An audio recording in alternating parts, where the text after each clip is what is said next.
কি জল নেই? জল শেষ হয়ে গেল নাকি? এই জানো তো, গ্রামের সব জলাশয়ের জলস্তর না নেমে গেছে, পুকুরও শুকিয়ে গেছে, কুয়োতে জল অনেক নিচে চলে গেছে। কি যে হবে কে জানে। এই বছর তো বৃষ্টি হয়েছে কম, তার উপর মানুষজন জল ব্যবহারের চেয়ে নষ্ট করে বেশি। দেখি, মহারাজকে বলতে হবে।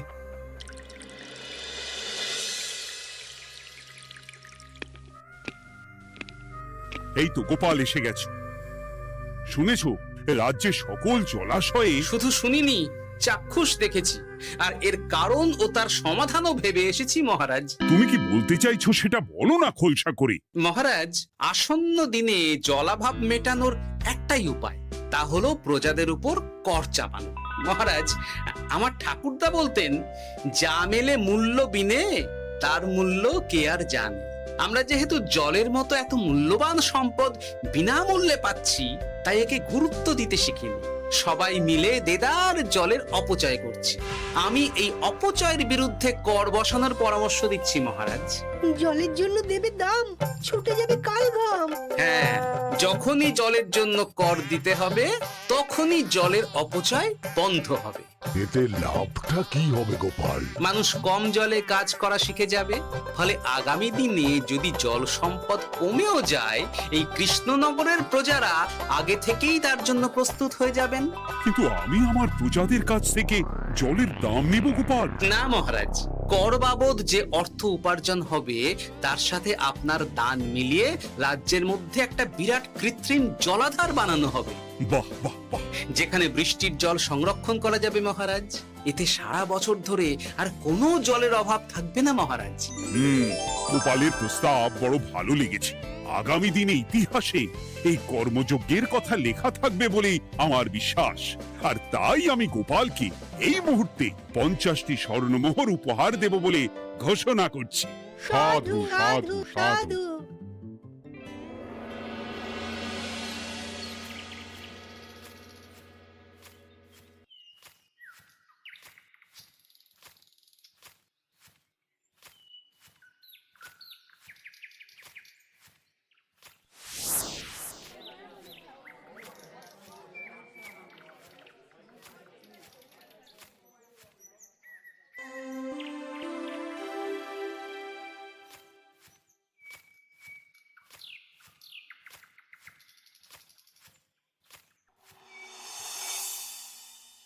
মানে আমার এই এতটুকু স্বাদ তুমি পূর্ণ করবে না?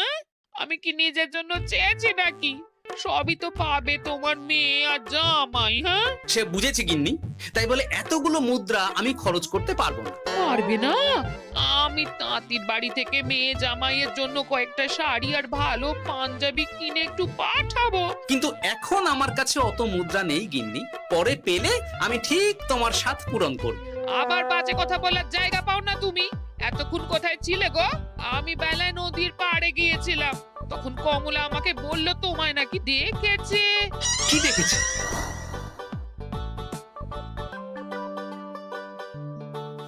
কোথায় গেল? এত বড় মুদ্রা থলে কি হাওয়াতে উবে গেল নাকি? এই রে, এ তো মহা ঝামেলা। কখন কি যে গিন্নিকে খবর দিচ্ছে সেটা টেরও পাইনি। বলি মুখে কুলু পাটলে যে বড়, বলি রাজা মশাইয়ের কাছ থেকে যে এত রোজগার করো, সেই মুদ্রা যায় কোথায়? আহ, কানের মাথা খেও না তো। আমি কি তোমার কোনো কিছুর অভাব রেখেছি? বলো একবার। খাওয়া পড়া কোনো কিছুর তো কোনো খামতি নেই তোমার। মানছি রাখোনি, কিন্তু তাই বলে আমিও তোমার স্ত্রী, তোমার গিন্নি গো গিন্নি, তাই না?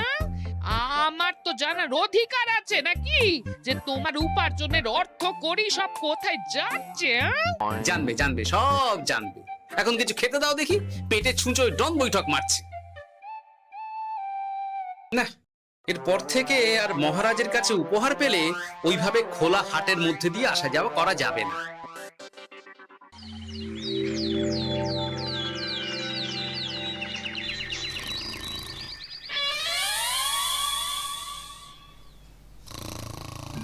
তোমার আর কোনো চিন্তা নেই গোপাল। আমি তোমার মাসোহারা তো বাড়িয়ে দিলাম, সঙ্গে প্রত্যেক দিন তুমি 10 মোহর করে পারিতোষিক পাবে। এই নাও। আহ, এই ভোরবেলায় একটা জব্বর স্বপ্ন দেখা গেল বটে। এই স্বপ্ন খুলে গেলে আর কোনো চিন্তা নেই। গিন্নি, ও গিন্নি, বলি গেলে কোথায়? গিন্নি, সারা নেই। ও গিন্নি, রাগ করলে নাকি গো? আরে এসো এসো, এমন একটা স্বপ্ন দেখেছি না যে তোমার আর কোনো চিন্তা থাকবে না গিন্নি। মোহর আর মুদ্রা একেবারে ঝরে পড়বে গো।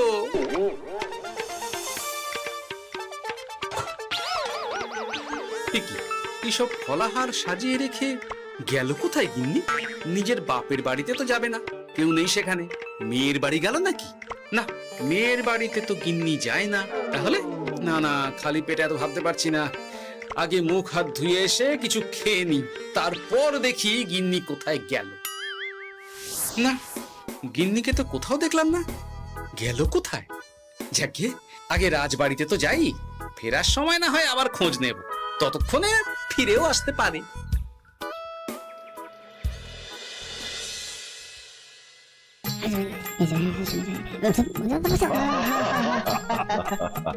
বাহ বাহ বাহ, একেই বোধহয় বলে সঙ্গগুণ। অনেকদিন এত হাসি নিয়ে। যা বলেছেন মহারাজ। হাসির চোটে পেটে ধরছে খিল। কর্তার গিন্নিতে দেখছি রয়েছে অনেক প্রেম। কি গিন্নি, তুমি এখানে কি করছো?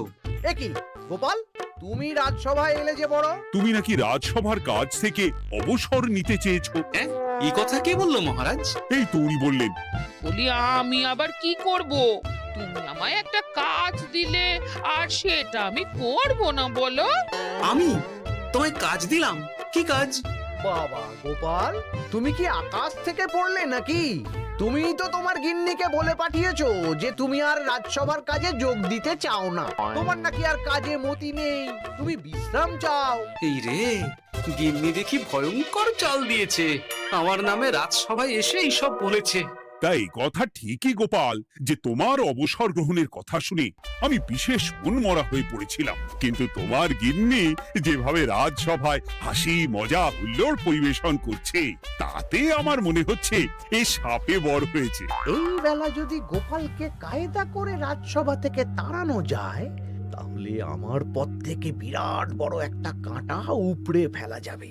গোপাল গিন্নি সবার মধ্যে বিলিয়েছেন হাসি, তার জন্য রাজামশাই হয়েছেন ভারী খুশি। হ্যাঁ গোপাল, তাই আমি ঠিক করেছি তোমার স্থানে আমি তোমার গিন্নিকেই বহাল করব। হ্যাঁ, তোমার সঙ্গে ঘর সংসার করে ওর বুদ্ধি বেশ খোলতাই হয়েছে, সেটা বোঝাই যাচ্ছে। এছাড়াও আমাদের অনেক পরামর্শ দিয়ে সাহায্যও করতে পারবে। তাছাড়া উনি মহিলা বলে অন্দরমহলেও যেতে পারবেন, রানীমাও খুশি হবেন বলেই তো আমার বিশ্বাস। কি গোপাল গিন্নি, তোমার এই কাজ করতে কোনো আপত্তি নেই তো? আপত্তি কেন থাকবে মহারাজ? আমি ধন্য আপনি আমায় এত বড় সম্মান দিচ্ছেন বলে। এ তুমি আমার কত বড় সর্বনাশ করলে গিন্নি। তুমি কিনা শেষে আমার চাকরিটাই খেলে। এটা গোপালের জন্য বড় ভালো হলো, তাই না? কোনো কাজ করতে হবে না, কিন্তু রোজগার আগের মতোই থাকবে। অবসর আর উপার্জন একসাথে। না হে গোপাল, তুমি আর এখানে কাঁচু মাচু মুখে দাঁড়িয়ে না থেকে নিজের বিশ্রামে ব্যাঘাত ঘটিও না। আমাকে সবার কাজ শুরু করতে দাও। যথা আজ্ঞা মহারাজ।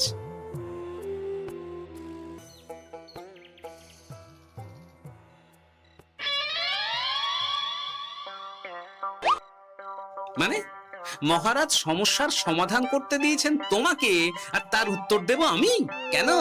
তুমি আমার চাকরি খাবে আর তোমার সেই চাকরি রাখার দায় নেব আমি? হ্যাঁ হ্যাঁ, নেবে। মানে কাল রাজসভায় মহারাজের সমস্যার সমাধান করব, সেই মতো কথা দিয়ে এসেছি। হ্যাঁ, আগাম 10টা মুদ্রাও বাগিয়ে এনেছি। তার থেকে তোমায় একটা মুদ্রা দিলাম। এখন মানে মানে আমাকে উত্তর বলে দেবে, না হলে আমি কেন দেব? আমি পাবো একটা মুদ্রা, আর তুমি আমার কাছে উত্তর জেনে নিয়ে সেটাই বলে পাবে 9 মুদ্রা। কিছুতেই না। বলবে না? না। তাহলে ভালো করে শুনে রাখো, আজ থেকে ঘরের উনুনে হাঁড়ি চড়বে না। চাকরি তো খুইয়েইছ, এবার না খেয়ে প্রাণটা খোয়ানোর জন্য তৈরি হয়ে যাও। হ্যাঁ। ওরে বাবা, এমন কথা কেন বলছো গো গিন্নি? তুমি তো জানো যে খিদে একদম সহ্য করতে পারি না। এখন যদি তুমি এইসব বলো, তাহলে আমার রক্ষে নেই গো। বেশ, তা তাহলে আমি যা জানতে চাইছি শ্বশুর শ্বশুর করে বলে ফেলো দেখি। এ আমি কি শাঁখের করাতে পড়লাম রে বাবা! ঠাকুর, এত দুর্ভোগ লেখা ছিল, ঘরে বাইরে সব জায়গায় এত হেনস্থা যে সহ্য করা যায় না ঠাকুর।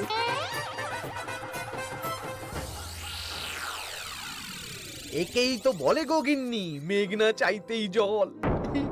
এতদিন কতভাবে চেষ্টা করেছি গোপালকে রাজসভা থেকে তাড়াবার, আর গোপাল নিজেই কিনা রাজসভা থেকে পালিয়ে গেল। কি সব বলছো? তোমার শরীর ঠিক আছে তো? শরীর মন সব ঠিক আছে, তবে গোপালের বদলে কাকে বহাল করা হয়েছে শুনলে তোমার মাথা ঘুরে যাবে। কাকে? গোপাল গিন্নিকে। আমার কিন্তু বিষয়টা খুব একটা সরল ঠেকছে না গো। গোপাল ভাঁড়ের বুদ্ধি তো আর যে সে বুদ্ধি নয়। উনি যাই করেন খুব ভেবে চিন্তে করেন, এর পেছনে আবার কোনো মতলব নেই তো। এটা তুমি মন্দ বলনি গিন্নি। গোপালকে নিয়ে সত্যি কোনো বিশ্বাস নেই, ও কখন কি ঘোট পাকাচ্ছে বলা যায় না। আমাকেও সাবধানে থাকতে হবে, দেখতে হবে যে গোপাল আসলে কি চাল চালতে চাইছে।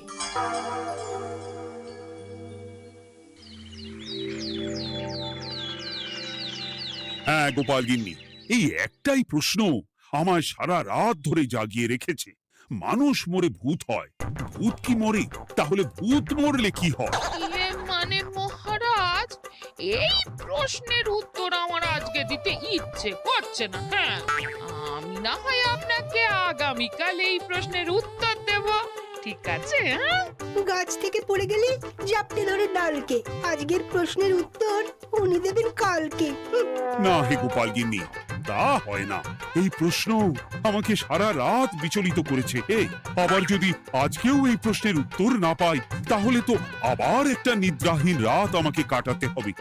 মানে আমি বলছিলাম কি মহারাজ, গোপাল গিন্নি তো সদ্য এই কাজে বহাল হয়েছে, তাই তাকে তো একটু সময় দেওয়া দরকার নাকি?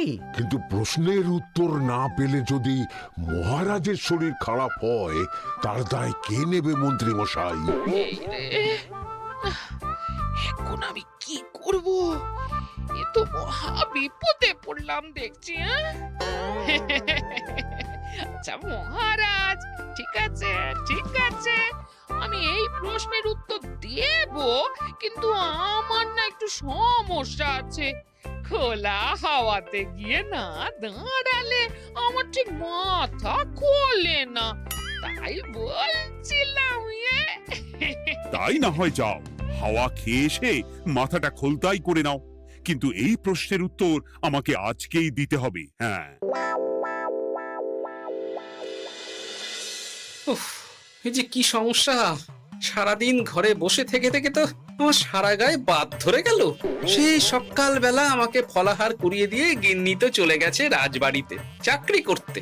এদিকে আমার যে পেটে কিচ্ছুটি নেই, তার কি হবে? মহারাজ দোকানে গিয়ে যে ভালো মন্দ খাবো তারও উপায় নেই, তাহলেই তো কাঁড়ি কাঁড়ি খরচা। না, একবার দেখি তো উনুন ধরিয়ে অন্তত ভাতটা চাপাতে পারি কিনা, তাহলে গিন্নির ওই হাঁড়ি না চড়ার হুমকির হাত থেকে অন্তত বাঁচা যাবে।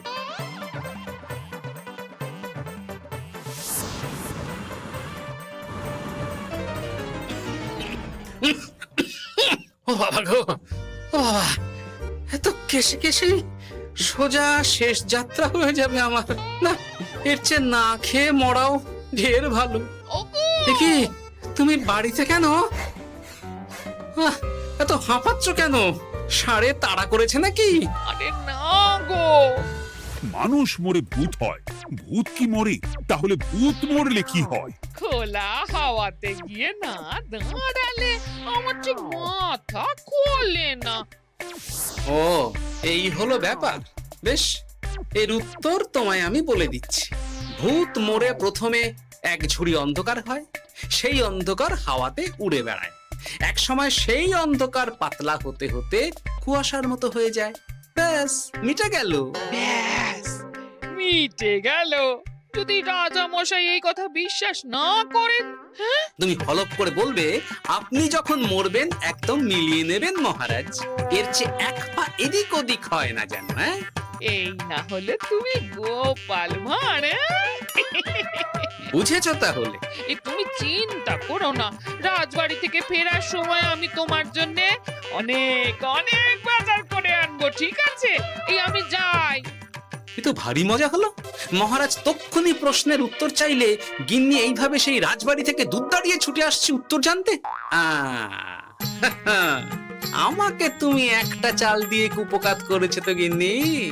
এইবার বুঝবে কত ধানে কত চাল।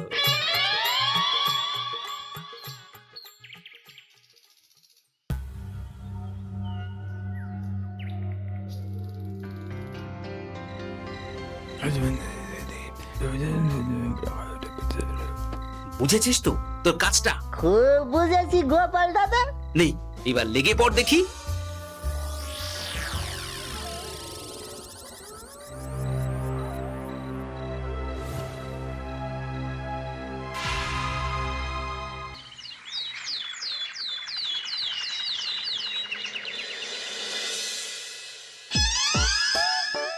তাহলে আর বলছি কি তোমাদের, সকালবেলায় উঠে দেখি মুখের এই হাল। এই কাণ্ড কি করে হলো মহারাজ? আহ, তার আমি কি জানি। আমি সকালে উঠে আয়নায় নিজেকে এই অবস্থায় দেখে খুব চিন্তায় রয়েছি। গোপাল গিন্নি, আগে মহারাজ, গোপাল থাকলে যে কাজ করতো সেটা তো তোমাকেই করতে হবে। বলতে হবে এর সমাধান কি। হ্যাঁ মানে মানে আমি হ্যাঁ হ্যাঁ, আমার মনে আছে। তোমার তো আবার হাওয়া না খেলে চলে না। যাও যাও, তাড়াতাড়ি হাওয়া খেয়ে এর উত্তর নিয়ে এসো।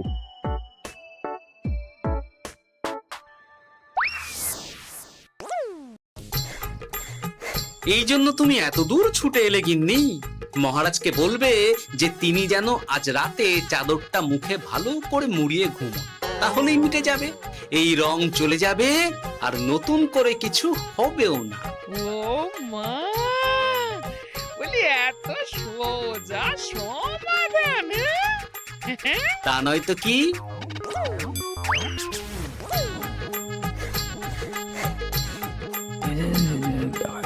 কাল সারা রাত আকাশে একবার দেখলাম চাঁদ উঠেছে, আর একবার দেখলাম ঘোর অমাবস্যা। এর কারণ কি?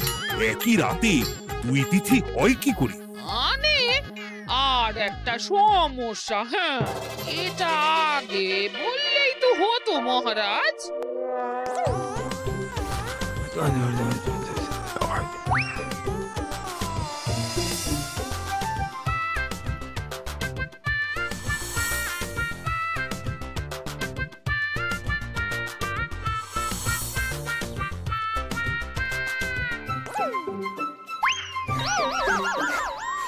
এ কি, তুমি হাওয়া খেতে গিয়ে এইভাবে খাবি খাচ্ছ কেন গোপাল গিন্নি? এর কারণ আমি জানি মহারাজ। সে কি কাণ্ড! তুমি কি করে জানলে? গোপাল গিন্নি মোটেও হাওয়া খেতে যায়নি মহারাজ, সে গেছিল নিজের বাড়িতে গোপালের কাছে আপনার বলা প্রশ্নের উত্তর জেনে আসতে। মানে গোপাল গিন্নি তার মানে আমাকে ঠকিয়েছে? তা জানি না মহারাজ, তবে আমার মনে হয় এর পেছনে গোপালের কোনো গভীর ষড়যন্ত্র আছে, না হলে সে এমনটা করবে কেন? আর এক রাতেই আপনার সাথে এতগুলো অদ্ভুত ঘটনা পর পর ঘটবে কেন? বটে, এক্ষুনি গোপালকে ডেকে আনো।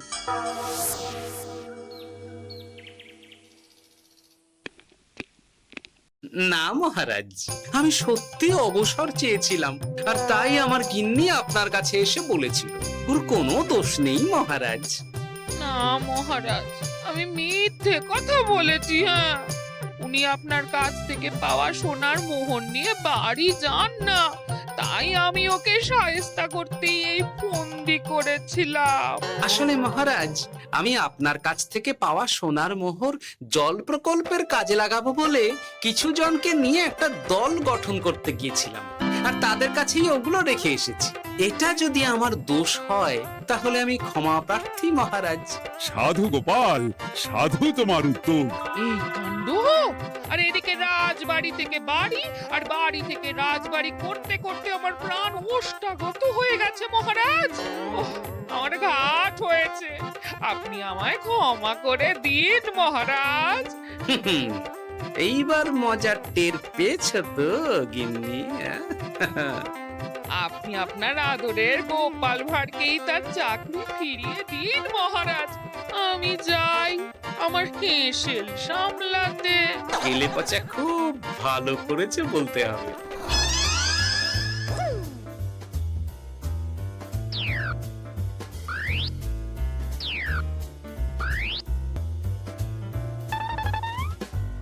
তবে মহারাজ, অমাবস্যা পূর্ণিমা সব আমার বুদ্ধিতেই কেলে পচা করেছিল। আপনার ওই মুখের রং, ওটি একটি বিশেষ রং যার আয়ু একদিন, তাই ওটা এমনিই মিলিয়ে গেছে।